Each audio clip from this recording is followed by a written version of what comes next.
Welcome to the 3Haunted podcast, where we bring you all things horror, supernatural, folklore, mythology, and all things that go bump in the night. What's up, everybody? This is your co-host, Ashley Lunar Goddess, Gorilla Girl filmmaker and horror-loving cinephile. I'm just your average podcast-producing badass.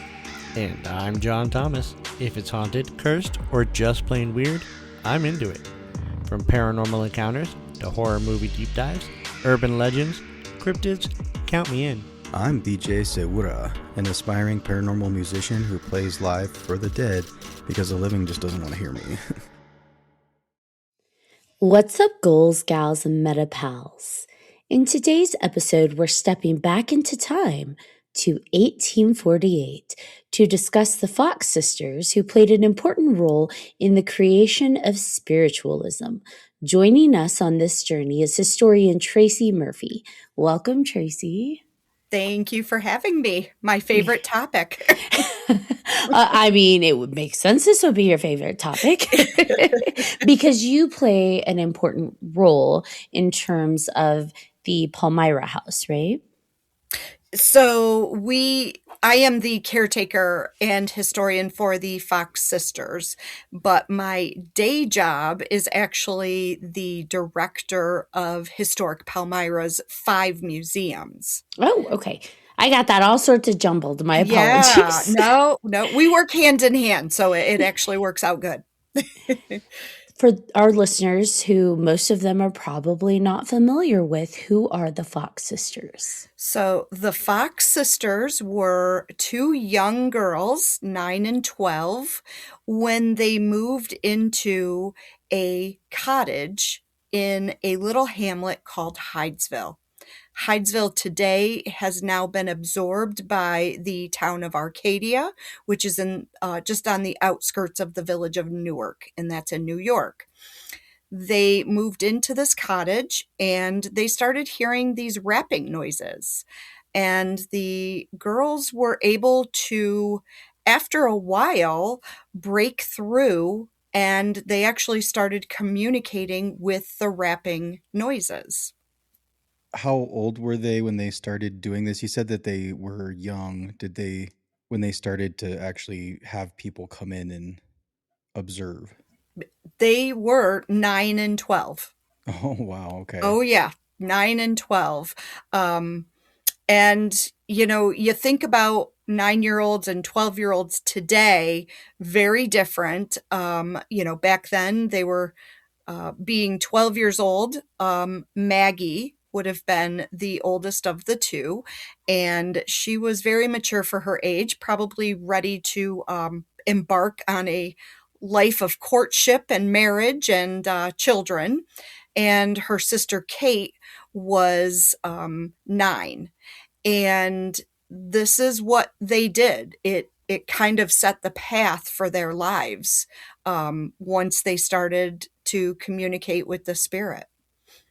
Well, and I think their story is really interesting. I did some reading on Haunted History Trail, and the idea that not only did they set the path for what they were doing, they really paved way for paranormal investigations as we know it even now. This idea that they went from just hearing knockings to interacting with the knockings, but then asking questions in relation to those knockings. Knock 3 times if you're a ghost, knock 2 times if... I mean, that still carries today when we interact in paranormal investigations. And, tap this light bulb if XYZ. So it's just...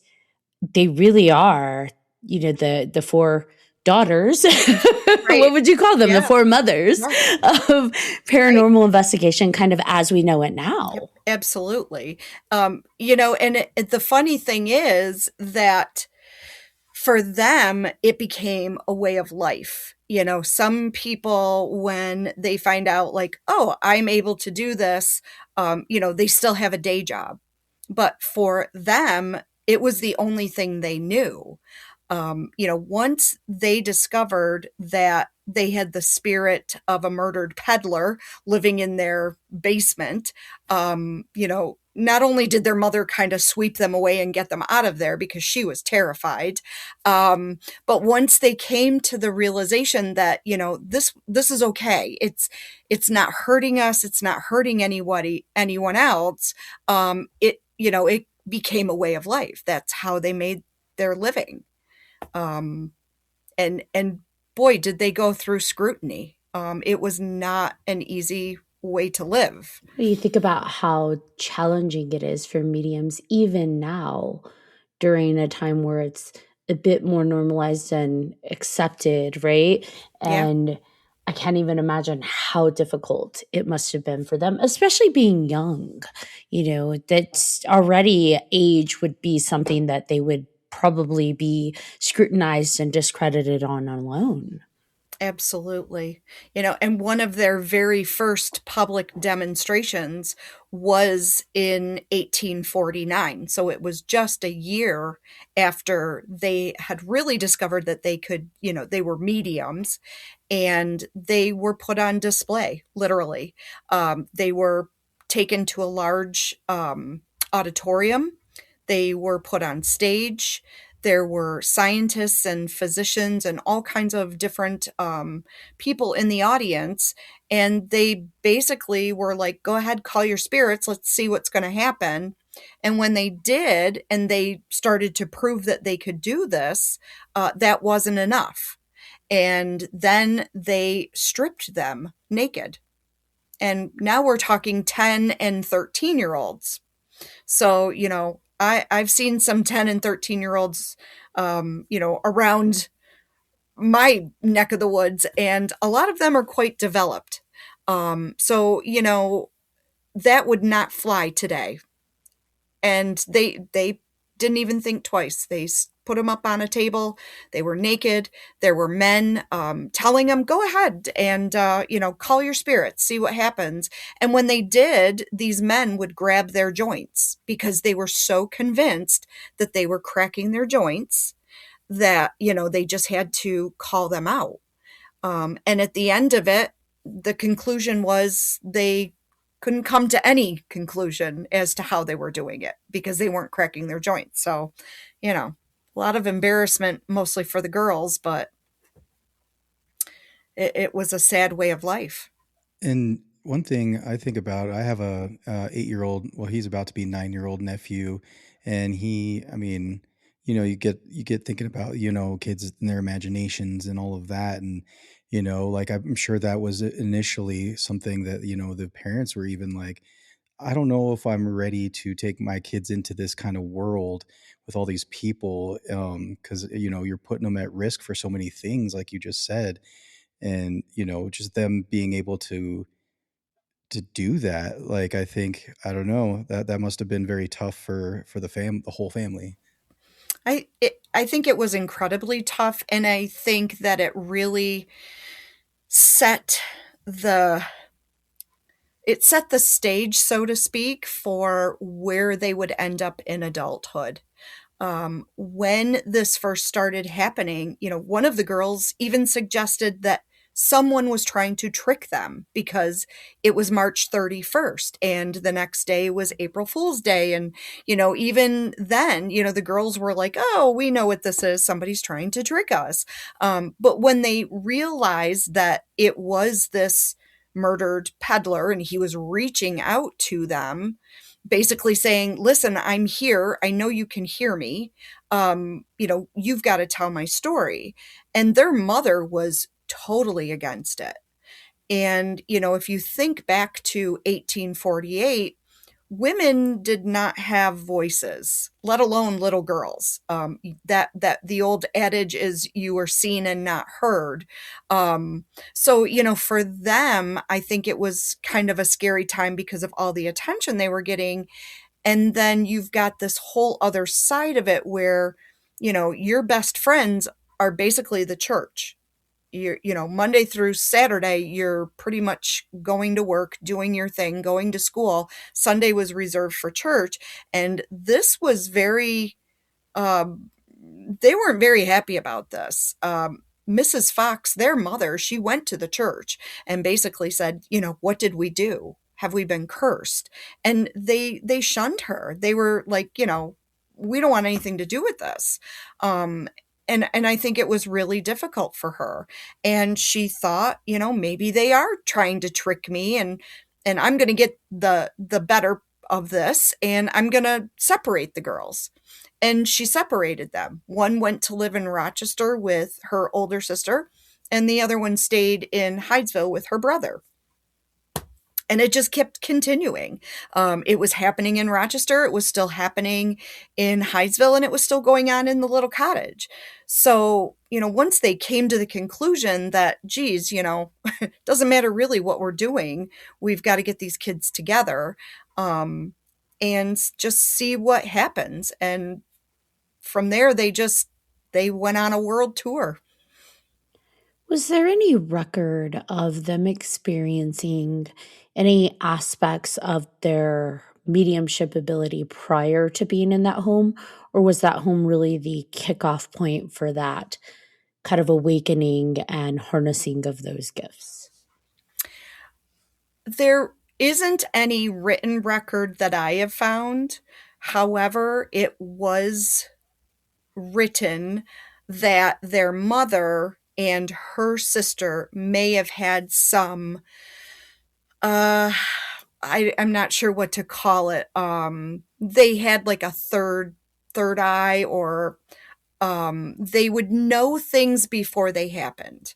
But unfortunately, you didn't talk about those things because you were either on the side of the good or you were on the side of the bad. And nobody wanted to be on the side of the bad because that was just a whole nother, it was a horrible life, a hard life.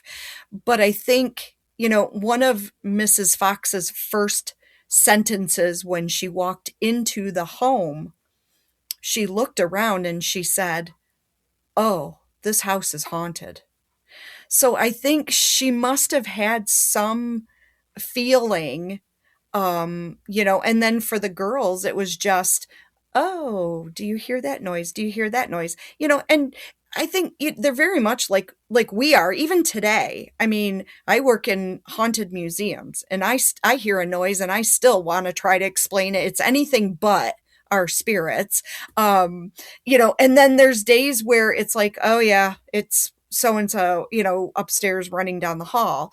But I think for them, they definitely would have got a side eye if somebody had said, "Oh, I think our house is haunted." And they would have been like, "Oh, you're going to the loony bin."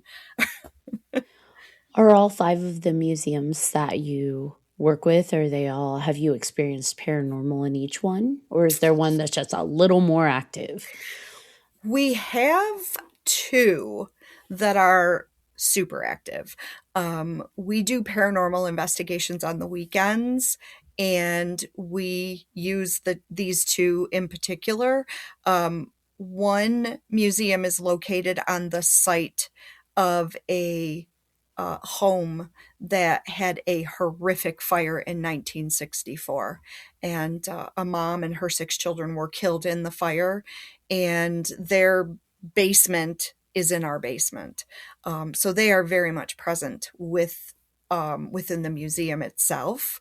And then we have an 1826 building that was a general store, and the family lived in this building from 1868 until 1976, and they are all there. The grandparents, the aunt, the father, the mother, the daughter, they're all there. And then a whole bunch of other people. So it's a ghost party. It really is. We have a lot of fun, that is for sure. I'm glad you at least have fun with it. Oh, absolutely. Absolutely. Have you become more acquainted with the individual kind of different spirits there? Is there one that maybe you connect to a little bit more, or is it just ghost party, love them all? Yeah, there's a couple that I'm not fond of. So it goes. Right. There's always one bad apple. Yeah, I usually everybody laughs because after 4 p.m. there is one section of the museum that I won't go down. I just don't I don't even look down that way because I know that there's this spirit. A lot of people call him like the tall man. I just don't call him anything at all because I don't like to look at him. I it, it, one of the funny stories I think um in the room next to the stairway where he is frequently seen, we had one of those old fashioned pull lights. So it's the light in the ceiling and you pull the little string and it turns off. Well, one time, people just kept leaving it on. So it's like 4:30 and I'm doing a building check and gosh darn it, that light is on. So I run down really, really quick, turn the light, run back, go downstairs. That's how much I hated it. It's this fight or flight feeling that I get when I'm down there. So one day the string broke and I was just like so sad about it. So I asked our maintenance guy, hey, do you think we could just put like a motion light in there? Because that way we wouldn't have to worry about the light. I don't have to worry about turning it off. Well, he did, and I think it's the greatest thing. Unfortunately for our investigators, when they're walking down there and it's pitch dark, and I forget to tell them it's a motion light, we hear a lot of screams. And then I'm like, oh shoot, I forgot to tell you about the light. Because we're always focused on we have mannequins. So I want to warn you we have a mannequin, and then I forget about the light. But I'm sorry, it's the best thing that ever happened to me. I love it. I think that's hilarious. And I mean, you guys are so used to the light anyway, so it wouldn't even dawn on you to tell anybody else all Right. about it. So yeah, that Exactly. makes sense. Yep, absolutely. But we have some, our buildings are 200 years old. They're authentic. The one that where our main offices are in, that is it's an old hotel. So there's so many spirits that just come through. We know the majority of them. Like we know the family is there, the mom and the children, and we can pretty much pinpoint who's doing what and where. But every once in a while we'll get, somebody will say, oh, Mr. Johnson, or, and we're just like, doesn't sound familiar, but we'll research it because, that's fun. It's cool to go down that rabbit hole and see if we can figure out, some of these spirits. But, yeah, it's always a good time. There's never a dull moment, and our ghost investigators, our paranormal investigators, will tell you that our buildings never ever disappoint. So Yeah, I was just looking online. Those are very beautiful buildings. Like they're thank you, really well preserved and thank everything. you. Like, Yes. are there a lot of the things that were from the time still there? Obviously, it's the museum. Like, and do those things get? Are there any kind of trigger things by the spirits? Do spirits like to touch certain objects in the museums? Well, I can tell you that our the William Phelps General Store is about as authentic as it gets for 200 years old. In the store itself, the owner's son, his name was Julius, and in 1940, he was still running the store. And at the end of the day, it was a very hot day in July of 1940. And at the end of the day, he locked the door. He went upstairs. He handed the key to his daughter and he said, I quit. And whatever he did not sell that day still remains on the shelves today. We even have the original eggs from 1940. Yeah. That is so cool. Yeah. It's a highlight for sure. But it's really cool to come into, especially the general store, and the floor is authentic. So you can only imagine how many people walked on that floor and scuffed it and swept it, and the original 1826 doors, they've never been painted or stripped or varnished or nothing. They are so authentic, and you can see where the canal workers kicked the bottom of the door, or, somebody pushed it open, and it's just really cool. And the fact that the family lived there from 1868 until 1976 with no electricity and no indoor plumbing, that just kind of speaks for itself. The outhouse is still in the backyard. We don't use it, but okay. But it's there. But it's there. Yeah. Now, in terms of the Fox sisters, I know initially when they were exploring interacting with the spirit of, what was it, Charles, they were knocking on the walls. How did it go from knocking on walls to learning that they are actually, in fact, mediums? That is a great question. So it started with the rapping noises. And eventually, their brother David, during the course of the night of March 31st, because he lived about 2 miles up the road from their house, he came down, and I think he just came up with this idea of using the alphabet. He literally, I think the whole, does your name start with an A? Give us a rap. Is it B? Is it C? You could sit there and go through all the alphabet, and then you got to start over. So when he came down, he just took pieces of paper and he wrote out the alphabet, and he said, I'm going to point to a letter. You rap when I get to the first letter of your first name. And that's how they actually determined the peddler's name was Charles Rosna. And from there, they just kept asking more and more questions. Now, with the girls, their mother basically, I don't want to say she forbid them from communicating, but she basically just said, listen, I don't think this is a good thing.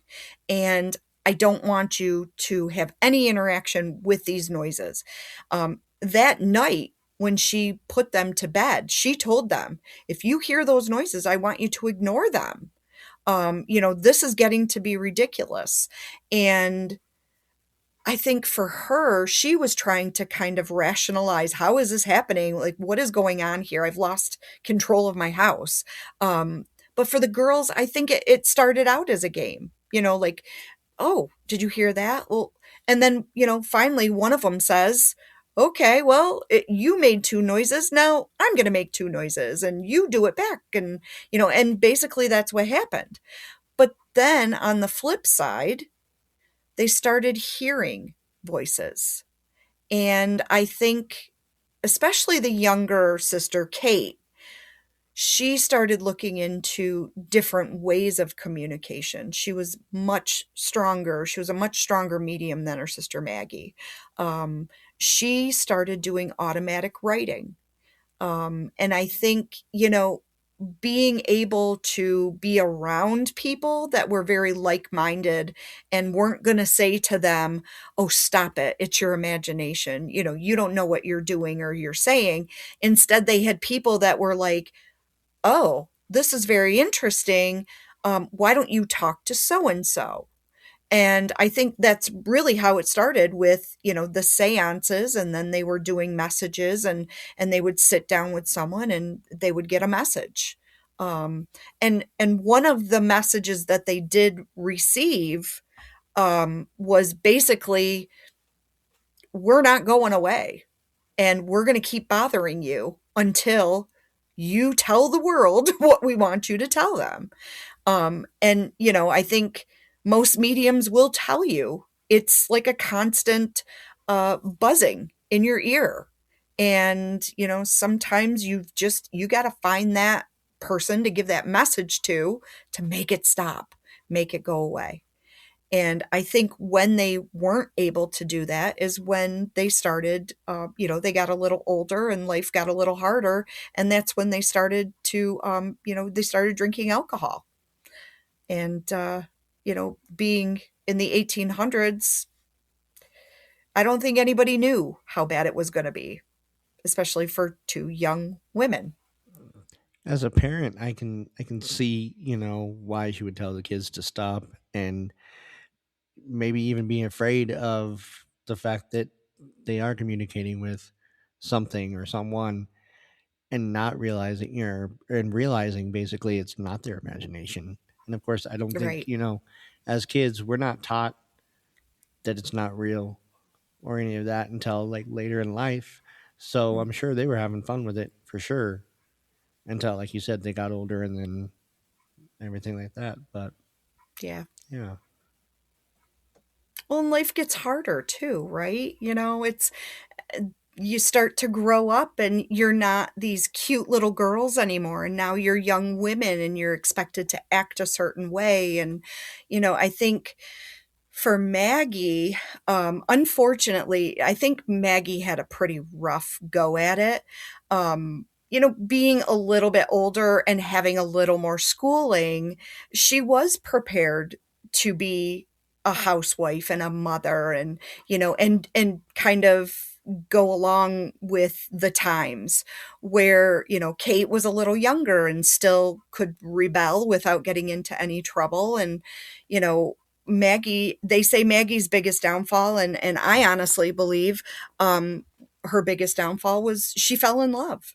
And she was 16 and she met a man that was like in his late 20s, early 30s.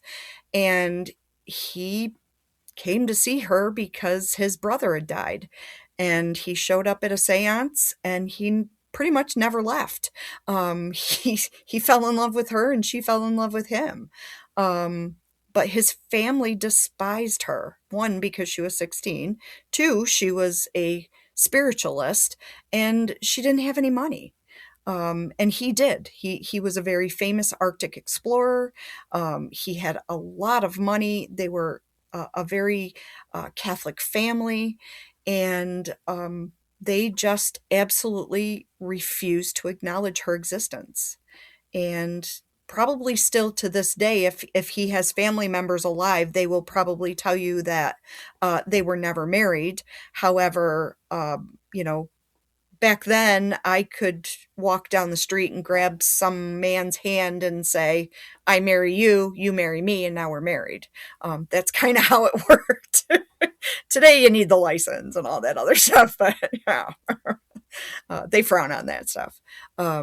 But I think for her, it was very difficult. Um, because I think all she ever wanted was just, to have some freedom and do what she wanted to do. Um, and she couldn't. She absolutely couldn't. And then he died, on his way home to her. And she never recovered. They got the newspaper and it was the headline on the newspaper, that he had died, and it just killed her. She eventually died from heart disease. So, yeah. The thing I find fascinating about what little I have read of their story is, it all began with them saying that, there is a peddler that died in the home. And I think they even like investigated or like tried to dig up and they Yep. didn't find anything. But what I find fascinating is much, much later, I think it was Maggie, right, who confessed and said it was all a hoax and demonstrated how they were able to pull it off. Yet later in time, they did find bones They did. of a body in the house walls. And so it makes me wonder, like, did she confess to it being a hoax because they were offering a lot of money, but it really wasn't? It was the pressure of, I need money. And so fine, it's all fake, it's all made up. And like you said, the pressure of living in a time when it was so unacceptable. Yeah, it is a fascinating story. And one might say, okay, they admitted it, it's a hoax, but there was a body. Yeah. Yep. Absolutely. It was 1888. And she had just come home from England. She had gone to visit England, and she had come home. She was approached at the dock in New York City because that's where they lived. And basically, this reporter said, listen, I'm going to give you money. I'm going to give you $1,500 in 1888, which is like, $85,000 now. I'm going to give you this money. All you need to do is just tell people that you faked it. That's all we're asking. And I think she was just beat down, and I know I get off a plane and I don't want to talk to anybody. If somebody offers me money, I'm going to say whatever you want me to say. No. But she did. I mean, she was like, okay, okay, fine. And they rented the American Music Hall today. But they rented the hall, and there was probably about 250 people there. Her sister was behind the curtain. She did not go on stage with her, but she stood out there and she said, you got me. We faked it. We did it so that we could scare our mom, and it worked. And my sister became our manager, and she got greedy, and we just couldn't stop. And I'm sorry, and it's over. And unfortunately for Maggie, the story didn't end there. I think a lot of people were like, oh, yeah, we knew it. We knew it. But by that time, by 1888, there were hundreds of thousands of spiritualists living in America. And so I think you had about 80% of that population going, there's no way they faked it. There's no way. And then that 20% going, yep, knew it all along. And then, like you said, it wasn't until they were gone, they had both passed. It was 1904. The house was still standing in Hydesville, and there were kids playing in the basement. And one of the kids fell, and part of the basement wall fell apart, and out spilled the peddler's tin pack and his bones. So, I don't think anybody from 1888 rushed over there and hit a body to vindicate these guys. I just, I don't know. I think it's sad. And for me, a lot of people will say, oh, well, they confessed. Mm-hmm. A lot of people confess to things that they don't do. When I think about it, this is being New York at the time, that I'm sure there was just a lot of haters, right? I'm sure there were so many people that were like, you're just a bunch of liars. You guys, there's no way. Like it's so easy to hate on something, especially that something you don't understand. Absolutely. And yeah, that's really, really tough. And that the kind of pressure, I'm sure, happened their whole lives, and caused a lot more trouble than it was worth at that point for them. And yeah, I could totally understand that. Yeah. We have so many laws even now because of people making confessions under duress, people being badgered into confessing something they didn't do. And I can imagine, given the time frame, similar to what you were echoing what you said earlier, these are women who were supposed to be seen, not heard. These are women that are tapping into a world that people don't understand, people are afraid of, people associate with evil, and they're putting it out there. Right. And yeah, it's just, I can see a whole lot of how that was at the time. They're like, see, we knew it was a hoax. But also in that same vein, the idea that they just, like, there's so many nuances to that, to really be able to say, yeah, that was a real confession, or a hoax. It was a hoax after all. And just the fact that those bones were found, it's like, oh. Yeah. And if you go to Lilydale in New York, they have the peddler's tin pack. So it's not like somebody said, oh, yeah, sure, you found it. They have it. They can prove that they had it. And I think, a lot of times where I live, we have what was once called the state school, and that's where back in the 1800s it was called the Wayward Home for, or the Home for Wayward Women and feeble-minded women. And then eventually, people that had mental issues and defects or orphans just kind of went to the state school. And you look at some of these people, you could throw in a seemingly normal person and they become a product of their environment. And I think with, the Fox sisters, when you're constantly being told you're a liar, you're a fake, and they're always, somebody's always watching you. You can't, heaven forbid if you went to a party and you clicked you snapped your finger, and they're going to be like, oh, what are you doing? What are you doing? So I think for them, they were always on edge. I don't think they ever had a peaceful moment, probably until they passed. And even as they got older, and one of the sisters had two children, she married and had a wonderful life in England. She had to go to England to have a wonderful life. And when she came back here, her own sister accused her of neglect with her children.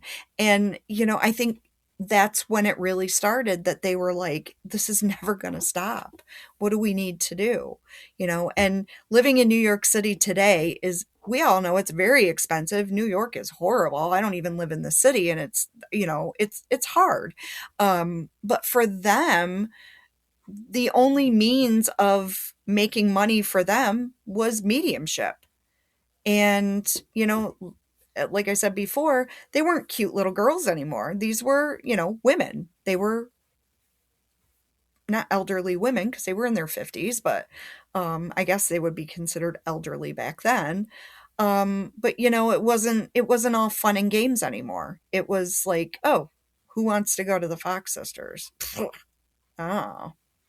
But, for me, my goal has always been that I wanted people to realize, like, they were real people. They had feelings, and they went through things that we go through today. It really isn't any different, just the times have changed. And there are a lot of mediums that are probably still going through the same thing, the bullying and the nitpicking, and heaven forbid somebody doesn't like your religion. It just, the persecution never stops. And I think that's how it was for them. It just never stopped. But yet they continued and they kept doing it. And I think that says a lot. They could have said, we're done. We don't want to do this anymore. I'm going to go live my life. And I'm going to go, when Kate Fox, when she went to England, they welcomed her like she was, the queen. They just thought she was the best thing since sliced bread, because spiritualism was huge over there. And so when she showed up, they were like, oh my gosh, like, you are the real deal. And when she married her husband, they said they could hear rapping noises in the church where they got married, as if the spirit world really was excited and happy for this union of these two people. So, it's just, it's a sad story, but there's happy moments. And at the end of the day, people will always point out, well, they were alcoholics. Yeah. There's a lot of those in our world. It doesn't make them horrible people. They were products of their environment. And when you're a young child and somebody's giving you alcohol instead of a $20 bill, you're going to do what you do. So doesn't make them any less of a human person. It's not a justification, but alcoholism is usually a symptom of an issue, and it's just a coping mechanism. So for them, like you said, it, likely stemmed from the overload and the overwhelm to the senses. You hear a lot about people with metaphysical gifts that are prone to coping mechanisms in some form Right. or another to try and just reduce that sensitivity and that stimulation. And it's, it's just, It's a lot. it is. And so it doesn't make them bad people. It definitely speaks to something larger that they were going through. It's not like they were party gals just out having a good old time. And, you made a really good point that as mediums, people are shaming them, and yet they're still paying them to utilize their services. It's how it goes. We see people even now, psychics, mediums, Reiki masters, and so forth, that whatever gift that they have, people will absolutely take advantage of. There is a demand for it. You can go to most towns and find 6 psychic shops within radius of one another. It's clearly being utilized, and yet people still look down on that. Or I notice that oftentimes they're looked down upon because they are charging. And it's like, well, if it's a gift, why are you charging? And it's just, to me, I always fall back on, it's a spirituality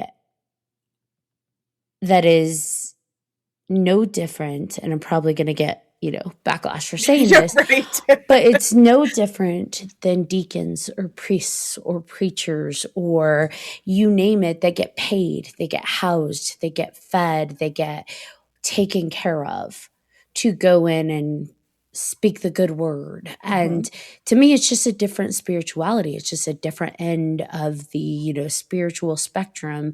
And maybe it's part of it too, because you could have a Christian medium. We've met them. But it's just this idea that spiritual leaders or spiritual practitioners who have a gift and are providing a service, to me, shouldn't be demonized, because anybody that has a special gift, we take care of, right? In some way, Right. whether you are an expert surgeon or you are a preacher at church, or then, the list could go on. It's another gift somebody is extending themselves to provide. So to me, it is sad and it's heartbreaking that people like the Fox sisters or other mediums get demonized for charging. And it's this idea, well, it should be free. And it's just like, you realize they're expending their own energy for that, right? Like it takes a toll on them too. Yeah. Yes. And I can attest for it because I was down all day Sunday and most of Monday from our investigation that we had at our museums on Saturday. It was a long day. It was a long day, but I can't imagine, sometimes I tell people, imagine having like a mosquito in your ear 24/7, that little bzzz. That's what it's like. I mean, not so much today, because I think if you're a medium and you got a good, circle of friends, or, you got a great community, then you know how to protect yourself. But it's not like anybody walked up to them and said, "Oh, you're mediums. Now let us show you what you need to do." Because there was no handbook. They pretty much wrote the book, back then. And unless they could find people that were willing to, to teach them and say, hey, there is a way to, kind of quiet that noise and stop, the spirits from talking. And, for them, they just thought, well, the more circles and messages and seances we do, then it's gonna stop, because we're gonna give out all these messages. And I think for them, it just opened up, it thinned the veil, it opened the portal, and then you've got, all these spirits lining up going, I'm next, I'm next. Look, they can hear us. This is fantastic. So, for them, it was that constant buzz. And I'm sure, nobody ever said, oh, it's Sunday, why don't you take a rest? Go to the country. It was, okay, well, we'll cut your day in half by 6 hours today. But it was like, all day and most of the night for them. And, it just, I can't even imagine. I can't even imagine. At least now we have labor laws. They don't make us work that long. One thing that I've just been thinking about is all the people that they have helped, right? I'm sure there's a ton of people that they reached out, that obviously that paid them for their services, and it made a difference in their life.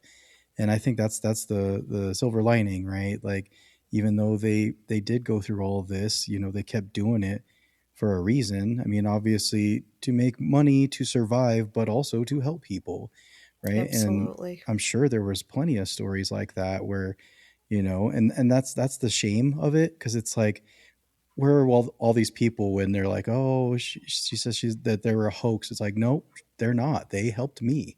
Right. Like, where were the Those people having their back? testimonials. Yeah, like back then, obviously it probably wasn't there's no social media, right? There's no way to put it out there Couldn't that Yelp it. Right. exactly. But I think back then too, you're using them, but you're not talking about it because it's Right. still taboo and it's still shamed upon. Like, the people that are utilizing them in secret are also likely out in public being like, boo, and ringing the shame bell at them. No doubt. Because back then, mysticism and spiritualism in that vein was very, very bad. And I don't know, it is sad. It And to is. your point, I didn't even think about that. They had no resources on this is tips. It may not work for you, it may work for you, but here's some, try this. This might help. Like nowadays, I think like we're almost on the overload end where there's so many suggestions that you got to parse through and discern. But at least it's there, right? The community is there, the support is there, and you can throw a pebble and be like, oh, there's a spiritual group, there's a metaphysical group, we're all empaths. But back then, it wasn't. That had to be very isolating and alienating. And that really just goes back to this idea of the coping mechanism of the alcohol. It's so sad, Tracy. I know. But they were fascinating women, and they really did have incredible lives. They went places and saw things that they probably never would have seen had it not been, for their willingness as young girls to reach out and speak to something that may, for other people was terrifying. And maybe it started out as a joke. But they found out fast enough that it wasn't, and kudos to them. That they have quoted the younger daughter, Kate. They quoted her as saying, "Mr. Splitfoot, do as I do." And people, some people know and some people don't know that when they refer to Mr. Splitfoot, they're referring to the devil, because to them back then, Mr. Splitfoot was half man and half goat, and goats have hooves, split foots. And so when Kate, they heard this knocking noise, and she was like, "Mr. Splitfoot, do as I do," and she clapped her hands and they heard two claps back. I think, that's where that sharp breath comes in, like, uh-oh, what did I do? Because what were Sundays for? Sundays were for going to church and reading the Bible. And, there wasn't like, you didn't go to the movie theater or, things like that. So I think, a lot of people, when all of this started, they were like, oh, well, I could see where this is going. This is bad stuff. But, but on the flip side, you had the rational people who were like, I don't know. Let's be a little open-minded here. And, when I think definitely when they brought the neighbors in, I think it started to sink in, also that, okay, they can't know everything about everybody. They've only been here for a few months. How do they know that Mrs. So-and-so is, 76 years old? Or how did they know Mr. and Mrs. So-and-so had 12 children? Things like that. So they just, and it just goes right back to every moment of their lives from that day were scrutinized and picked apart. And, you know, it makes me wonder if there was ever a day when they said something and someone said, I believe them right away. Instead of, I don't know, we got to see about this. But I love them. I think they're fascinating. The whole entire family has an incredible dynamic. Um, and I started out just talking about them, and then I learned more about their mother and their father and their other sister. And it's very interesting because they had four older siblings. Their brother David was 14 years older than them, so for them, they were the youngest two. They were the only ones living at home. Everybody else was married and had children. So the whole reason they moved there was to be closer to a family member that could take them in if something happened to their parents. But, I think there were I think maybe one other sibling. They had a sister. When they were doing the family tree and the genealogy, she didn't want any of her children named because she didn't want any stigmatism on her children, which is kind of sad. um and still to this day, I don't know who they would be. I don't know who they would be. um but the other family members I found, and their family, we've pretty much completed the family tree as far as I think we can go back. But yeah, it's really sad when you get to that part and her name is there, her husband is there, and then it says children and it says will not disclose. Wow. Yeah. When did you first get introduced to the history and the names of the Fox sisters? Oh boy. I think I was probably like 12 or 13. Yeah, I was young. Around their age. Yeah, absolutely. The house, there was a replica house on the property, and there was a gentleman. He was the original caretaker. His name was John Drummond, and he came from Canada to Hydesville, to the property itself. And he just basically looked around and said, yeah, looks like a great place to build a house. And he literally built an exact replica of the Fox Cottage on top of the 1812 foundation, and he lived in it. And people could stop and he would tell them the history about the family and, modern spiritualism, or basically any religion, because he was kind of cool that way. And so my girlfriend and I, we always joked about this because her mom was really cool. And we would call her and say, hey, we want to skip school today. And she would say, oh, do you want to go to the mall? And we're like, no, we want to go to the Fox property. And so she would drop us off and she'd say, all right, I'll be back in a couple hours. So, that was pretty cool. And, for us, we were just two kids trying to figure out, like, where do we fit in? I was raised in the Lutheran church. She was raised in a Catholic church. And, like, it just didn't make sense. And no one was willing to explain it. I remember asking my aunt, who was my godmother, and she was also like the secretary of the church for 80 years. And I just remember like asking her questions and, well, you can't question that because that's what the Bible says, or that's just the way it is. And I thought, there's got to be more. There's got to be more. So when I got old enough, I went and I found more. And it just fit. And now I've been the caretaker for 25 years. And I live 5 minutes away, but I can tell you every time I am at that property, I feel like I'm home. I absolutely feel home. There is a peace. There's just the sense of, I don't even know how to describe it. It's a feeling of home. Just, I love that. yeah, you got to come and experience it. You really do. because Yes. people they get on the property and their shoulders drop and their chins like, we wipe the drool. No, I'm kidding. There's no drool wiping. Fox Sisters hankies. Right.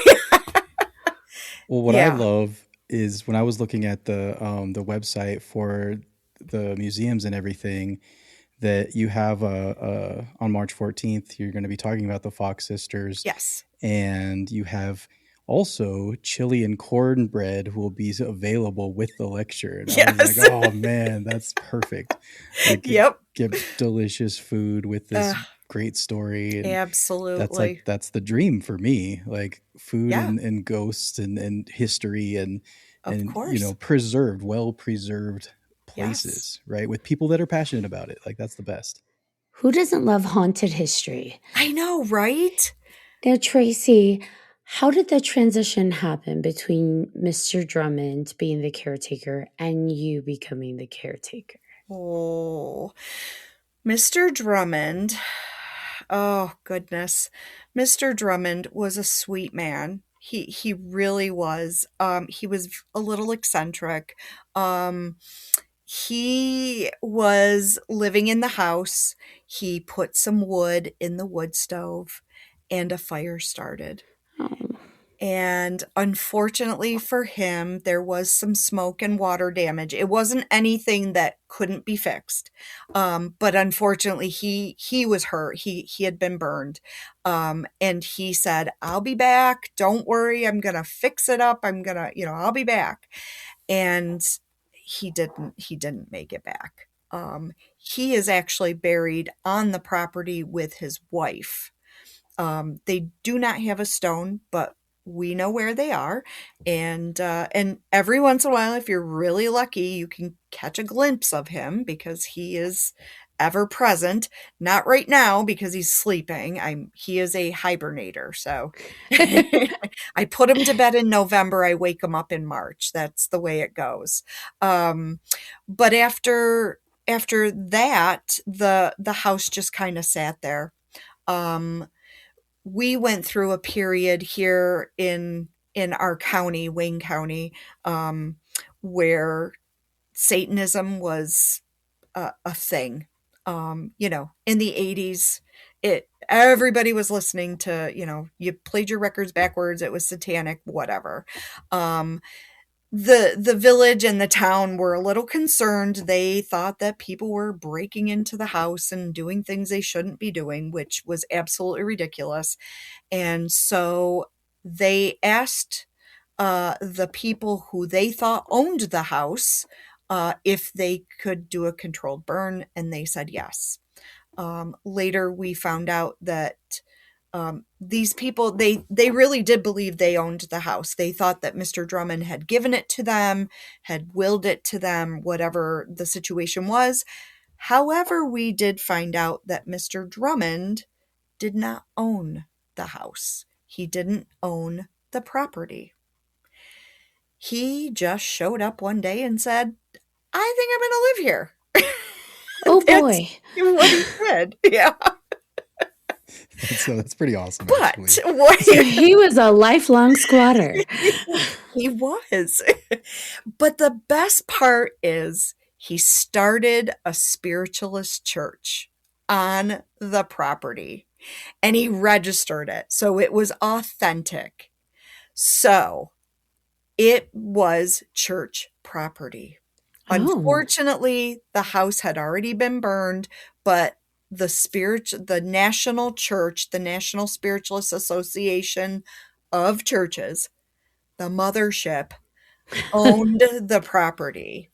So they were able to take control of the property. They decided that, they were going to turn it into a park. And I think it was like 1998, it all became official. And then they started doing the work to the property. They unearthed the original foundation. And then from there, they built this enclosure that has 11 gigantic windows. So you get a full view of the whole thing, which is pretty cool. I'm usually there from March 31st. That's when we open the property, until about November, just because we have 8 feet of snow outside and nobody wants to walk through that stuff, especially me. And I do tours in the summer. I do events there. We open the doors. Sometimes if I'm there mowing, I just leave the door open and I tell people on Facebook, hey, I'm here. I checked in. Come on over. Um, we just want people to come and learn the history, that's right in our backyard, which is pretty cool. But learn about the Fox sisters, and then there's other local history that goes with it, which is kind of how I got my director's job at Palmyra, because um, there was a woman named Sybil Phelps who was a spiritualist, and she actually helped secure one of the headstones at the Fox property. And she knew Mr. Drummond, and it all just kind of, the stars aligned for me somehow, and here I am. Now, did the church have to reach out to the original landowners to kind of facilitate anything? Because I don't think church has eminent domain. So, or they just let it fly. They're like, you know what, this is what we're doing. We don't know who owns it. Yeah, I wasn't involved in all of that. Those were private conversations. Yeah, that belongs to the church. We'll leave it with them. Right. I do know that they did go to court. They had to pay back taxes. I don't really know what happened. But it was determined that because it was considered hallowed ground, because Mr. Drummond was buried there and so was his wife, and that it was a spiritualist community, that they were going to regain control of the property. I don't believe Hydesville was named for the founder of Hydesville, which was Dr. Henry Hyde. And he and his family owned the property. I don't know when that stopped. I don't think there wasn't anybody left. So I'm not really sure, but I think there was a little bit of a fight to get the property back, and now we have it. So, but it's preserved now. It is absolutely preserved. Yes. Yes. Had you experienced anything paranormal prior to learning about the Fox sisters? Actually, yes. I was very young when my grandmother was killed, and it's probably one of my very, very first memories. I was 2 years old, and I just remember laying in my bed and her sitting on the end of my bed, and she was rubbing my leg, and she was telling me that everything was going to be okay. And, things were going to be hard for a little while, but everything was going to work out and everything was going to be okay. And I, as a 2-year-old, what do you know? You don't know much. I just knew that was my grandma. And then I just remember like finding out that my grandfather had been in an accident, and then she had been killed, and that my uncle had been hurt really bad in the accident. And after that, I don't know, she was always with me. Like whenever there was a hard time or a hard situation, or, things just were horrible, there was always a memory of her. So for me, she just kind of became my little angel, my guardian angel. And, to this day, I know she's still with me. She's always with me. I've been told that Kate Fox is with me, that she is a part of my life. And, which is kind of interesting because people always say, how do you know some of this stuff? And I'm like, I don't know. I just know. I think I'm a fox. wouldn't it be interesting, because you came to the Fox home where they lived, where it all kicked off. Clearly there's high activity there, and you felt like home. Yeah. And you have this intense connection to their history and their story that, wouldn't it be interesting if you were part of the lineage of those unnamed children? I would love. Oh my gosh, you don't even know how bad I want that. Well, That would be we're fantastic. making it so. I know, right? Your long lost fox. Right. That'd be And great. just, I mean, you are connected anyway just by being a sensitive as well, too, Yeah. right? Like, Yeah. you're Oh, yeah. very sensitive, and that's, oof. Yeah. I don't know if I could be doing a job that like you have with as much, you know, intuition and how sensitive you are to all of that stuff. That must be difficult some days, or maybe you love it. I don't know. Yeah. Some days I'm in a really bad mood. It's just like enough already.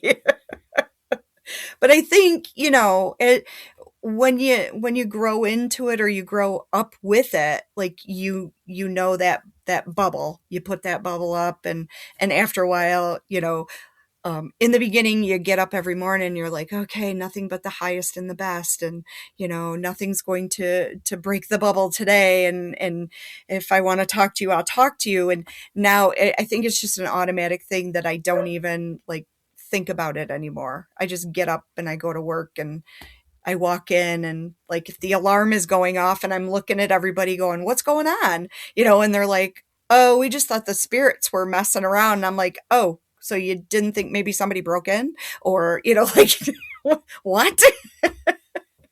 That's always fun. Or, we're all just sitting around at a table and you hear a big noise upstairs and we all just look at each other like, who's going to go look?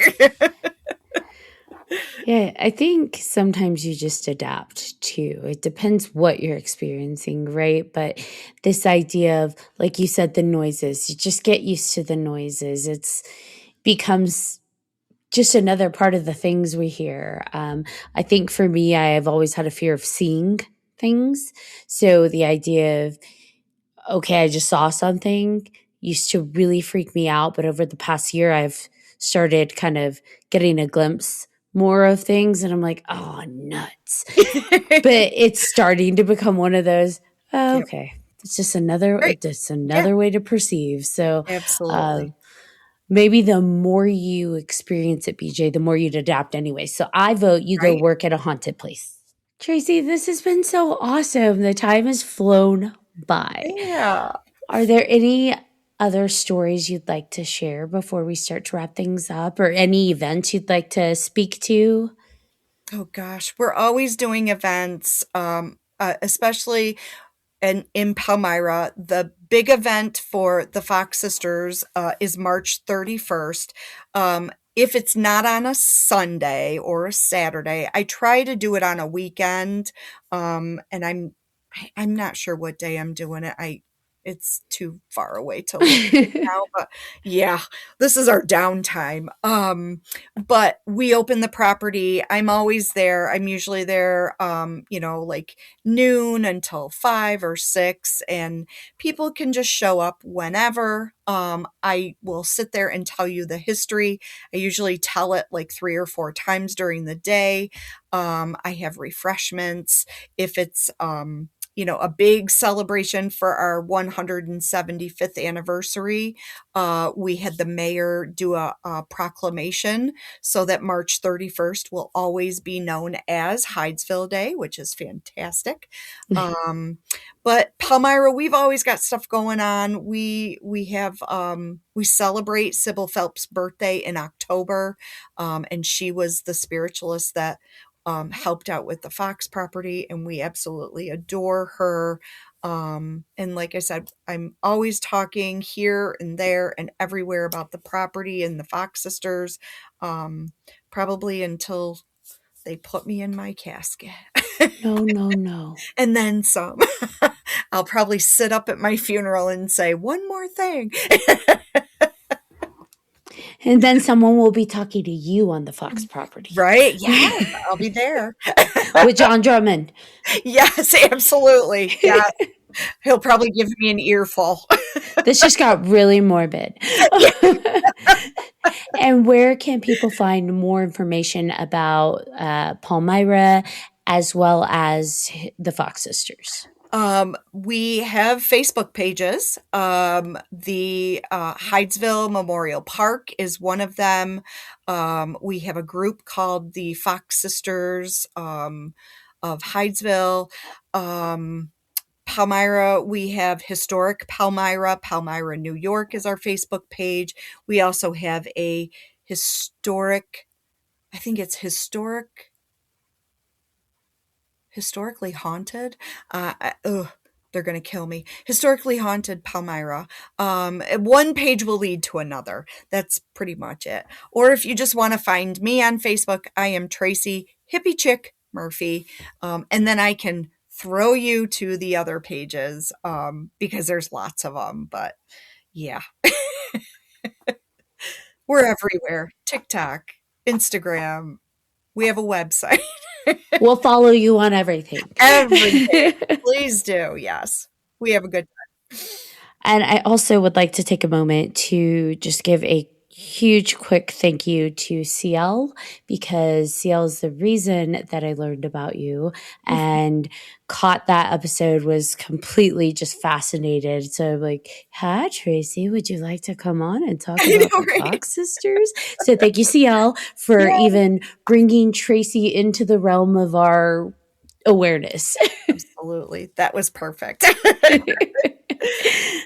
All right, guys, any final thoughts? BJ, John? I'm just excited to hopefully get over there. Like I just want to be, I just want, like, it's one thing to see pictures and to hear the stories, but to just be in that in the, smell the air, right? Yes. Like, breathe it in, like, Yes. feel the vibes. Like that's what I'm all about. And I just can't wait. So I'm just sad that I'm going to miss the chili and cornbread. But no, I'll make it. I want to say thank you for coming on and sharing the stories. It's absolutely been wonderful. So I appreciate it. Thank you. Thank you for letting me, because, sharing the story, that's just a beautiful part of history, and America needs historians, and America needs its history. We do. Mm-hmm. And I'm all about historical buildings, but when you add some spooky on it, I'm all in. Absolutely. All right, BJ Segura, do you want to bring us home? absolutely.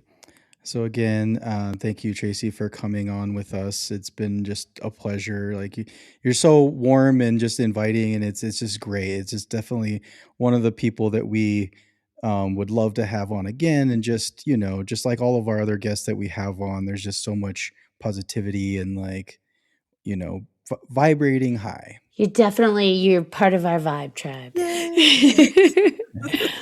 So thank you for tuning in to this episode of 3Haunted Podcast with your hosts. I'm BJ Segura. I am Ashley Lunar Goddess. And I'm John Thomas. If you have any questions, comments, or episode suggestions, please feel free to email us at 3hauntedpodcast@gmail.com. If you haven't done so already, please like, follow, and subscribe to all our social media. You don't want to miss our amazing guests like Tracy. And don't forget to check out 3hauntedpodcast.com, where you'll find all of our past and current season episodes, as well as guest information and all kinds of awesome merch. Until next time.